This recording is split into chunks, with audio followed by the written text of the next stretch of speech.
Hi, my name is Richard, and I'm excited to present on Understanding Disability and Special Educational Needs, SEND.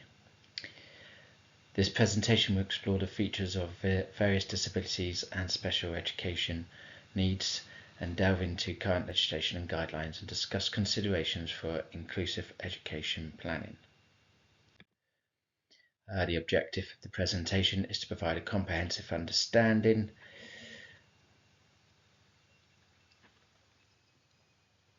of physical disabilities and special education needs, as well as to explore the current legislation and inclusive planning considerations. First, we'll discuss the features of various physical disabilities and special education needs. We'll look at specific conditions and their impact on learning. Next, we'll delve into the relevant legislation, guidelines, policies and procedures that impact the support provided to learners with SEND.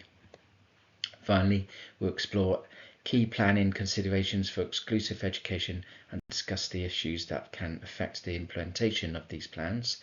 This structured approach will help us to navigate through the complexities of SEND and provide practical insights for creating inclusive education environments.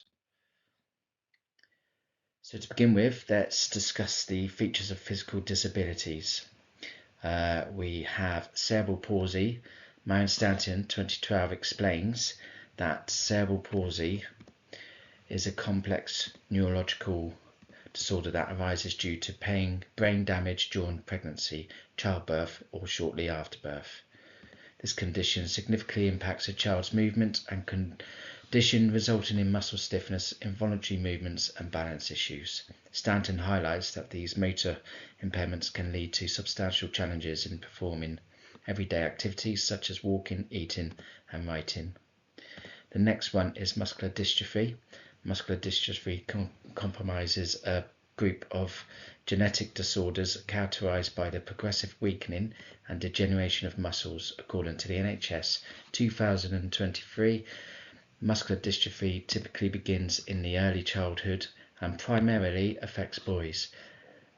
As the disease advances, individuals experience increasing difficulty with mobility, often resulting in the need for wheelchairs. Symptoms include muscle wasting, frequent falls, difficulty standing up, and joint stiffness. Over time, the ongoing muscle weakness can lead to respiratory and cardiac complications, which require continuous medical care and support. The next is spina bifida. Spina bifida is a birth defect where the spine and spinal cord do not develop properly, resulting from the neural tube not closing completely during early pregnancy. This condition can cause varying degrees of disability depending on the severity and location of the spinal cord malformation. According to the NHS, common symptoms include mobility issues such as difficulty walking or paralysis of the lower limbs and problems with bladder and bowel control. Children with spina bifida often require assistive devices like braces or wheelchairs and may need surgical intervention and continuous medical care to manage complications.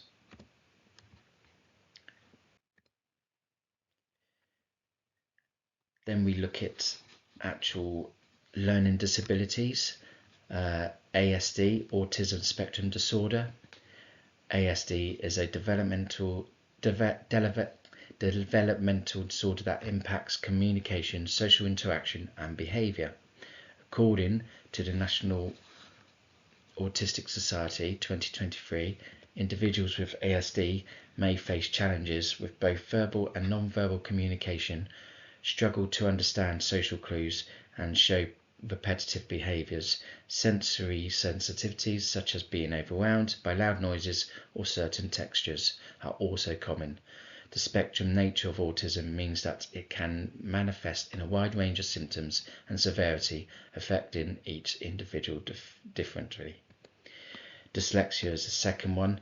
Dyslexia is a specific learning difficulty that notably impacts reading and writing abilities, as described by the British Dyslexia Association 2023.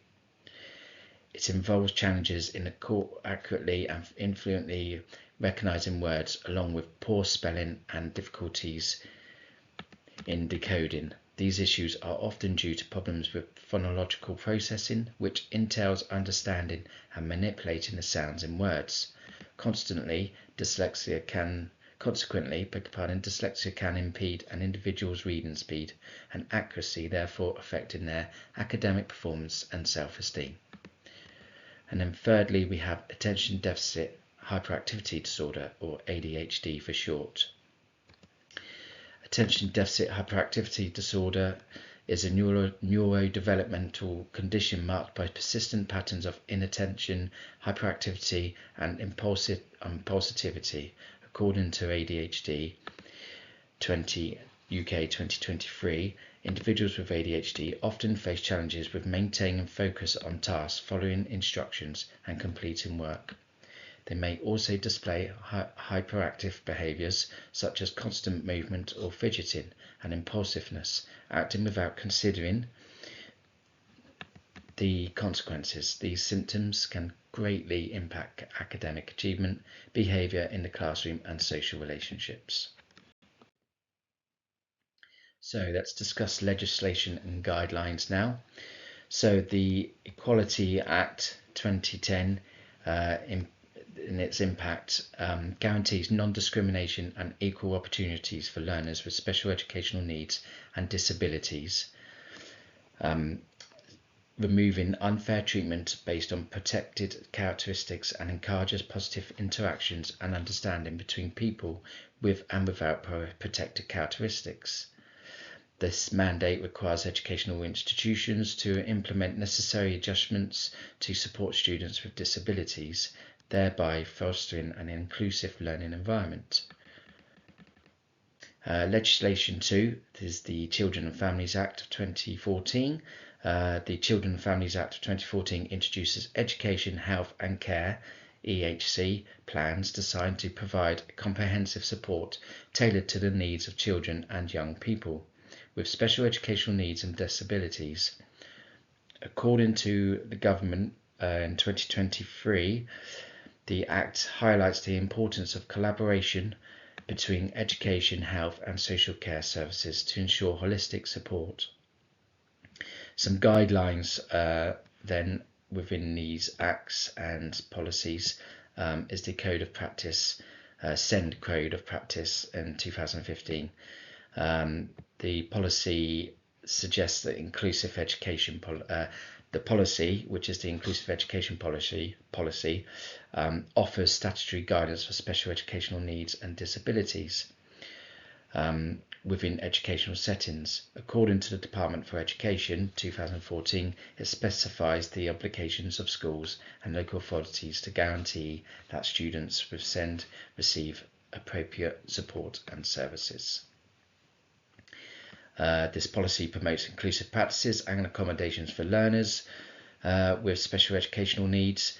It encourages schools to adopt inclusive teaching methods and create supportive learning environments that cater to the diverse needs of all students.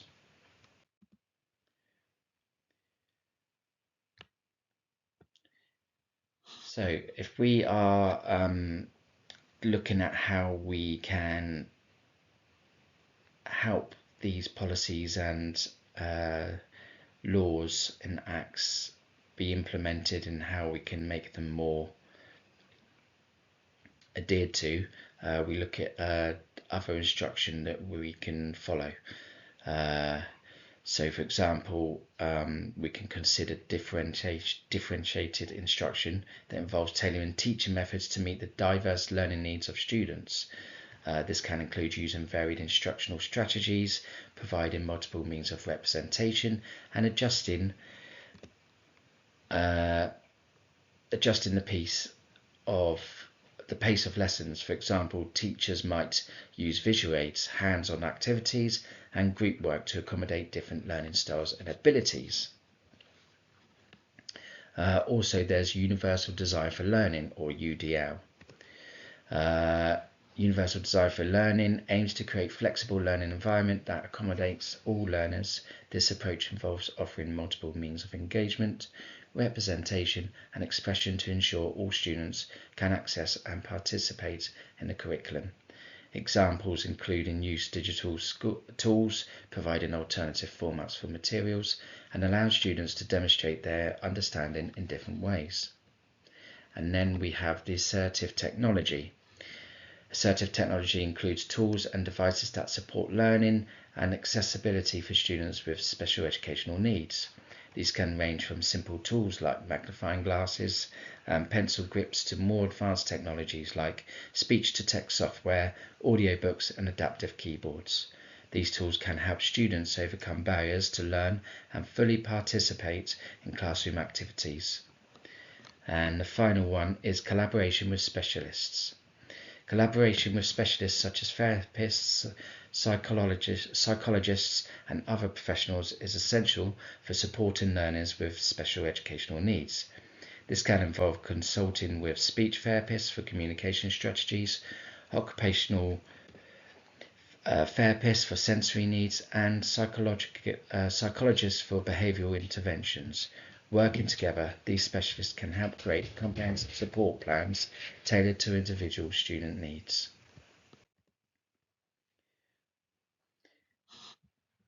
Of course, all these are very useful, but we need to ensure that the resources are there to do this in all forms. For example, resource allocation will cover things such as funding. Therefore, limited funding and resources can significantly hinder the effective implementation of inclusive practices. Schools may struggle to provide necessary support and accommodations, such as specialised equipment, assertive technology, and additional staff. Adequate funding is essential to ensure that all students receive the support they need. Teacher training. Inadequate teacher training can affect teachers' ability to support learners with special educational needs effectively, and continuous professional development and specialised training programs are crucial for teachers to stay updated on best practices in inclusive education. Without proper training, teachers may feel unprepared to address the diverse needs of their students. And then there are the parents. Parental involvement is key. Lack of engagement from parents can impact the success of inclusive practices. Building strong partnerships with families is crucial for understanding and meeting the needs of learners with special educational needs. Schools can encourage parental involvement through regular communication workshops and collaborative planning. And then finally, you have the policy enforcement. Inconsistent enforcement of policies can lead to gaps in provision. Ensuring compliance with legislation and guidelines is necessary for effective inclusion. Schools must be diligent in implementing and monitoring policies to provide a consistent and supportive environment for all students.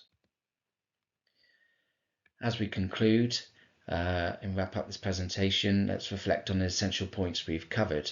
We began by exploring the unique aspects of various physical disabilities such as cerebral palsy, muscular dystrophy and spina bifida, and their impacts on individuals. Then we delved into the special educational needs, highlighting autism spectrum disorder, dyslexia and ADHD, and how these conditions affect learning.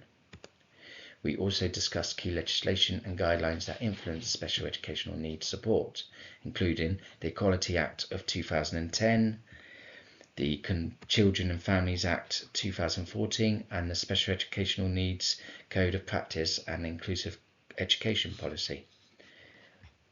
Our discussion included planning and considerations for inclusive education, focusing on differentiated instruction, universal design for learning, assertive technology, and working with specialists.